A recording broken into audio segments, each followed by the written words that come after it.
Okay, now we're going to read a book called You Wouldn't Want to Sail on the Mayflower. Okay, go ahead and turn to page 5 for the introduction. Your name is Priscilla Mullins, and you are about to embark on one of the most famous journeys in American history, the voyage of the Mayflower. The year is 1620, and you are traveling with your parents and brother to escape religious persecution in England and to make a better life in the New World.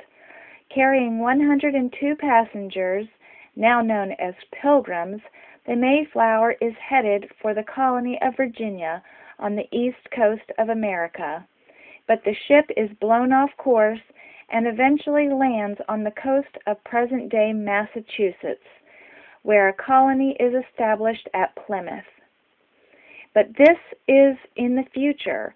First, you must endure the hardships of the voyage, the cramped conditions, lack of privacy, poor food, and the winter storms of the Atlantic Ocean.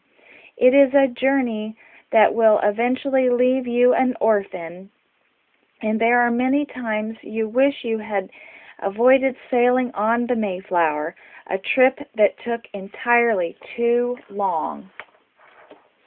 Okay, turn to page 6.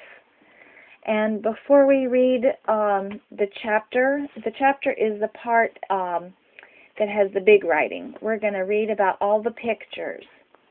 Okay?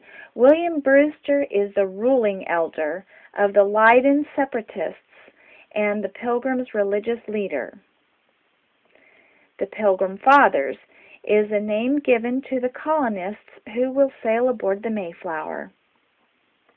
The London, Virginia Company holds the charter for Virginia and authorizes the Pilgrims' proposed new settlement. Freedom of worship.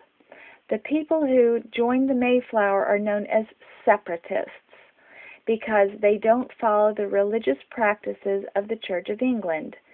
They wanted a church where the minister and the congregation were more equal, where the clergy had no direct political power, and where there were no need for clerical robes, altars, and kneeling for prayers. Handy hint: don't become a pilgrim. You could be persecuted for your beliefs. Bless our congregation, Lord. English origins.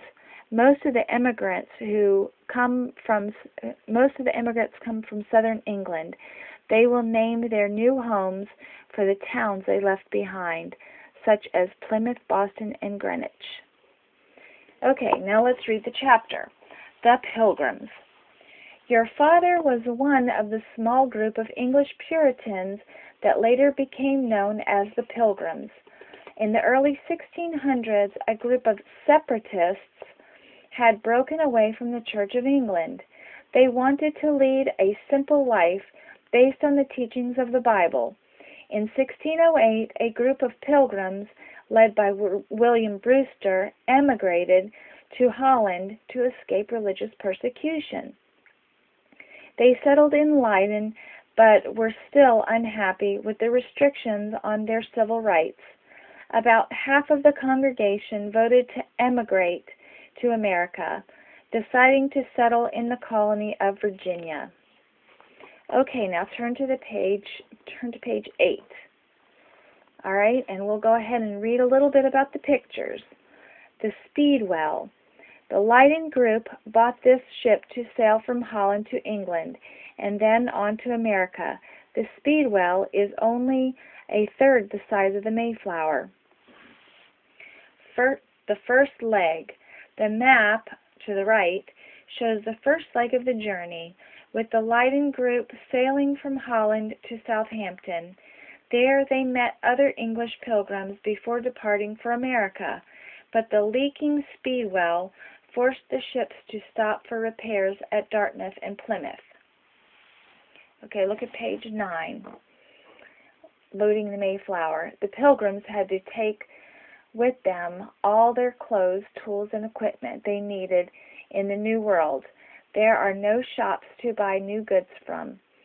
Your father is a boot and shoemaker and dealer and loaded 250 shoes and 13 pairs of boots onto the Mayflower.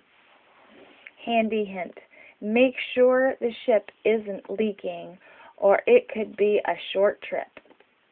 Okay, we'll go on to reading the chapter. Your group joins the Pilgrims from Leiden in the port of Southampton. They had sailed earlier from Holland aboard the Speedwell. With your family and fellow pilgrims, you board the Mayflower, and on August 15, 1620, the two ships set sail, carrying 120 passengers between them. But the Speedwell begins to leak and has to make for port to be repaired. At Plymouth, the leaders decide to abandon the Speedwell and move all the passengers onto the Mayflower. Upset by the bad start and crowded conditions, a number of pilgrims give up at this point. In all, the Mayflower holds 102 passengers when she finally departs from Plymouth on September 16th.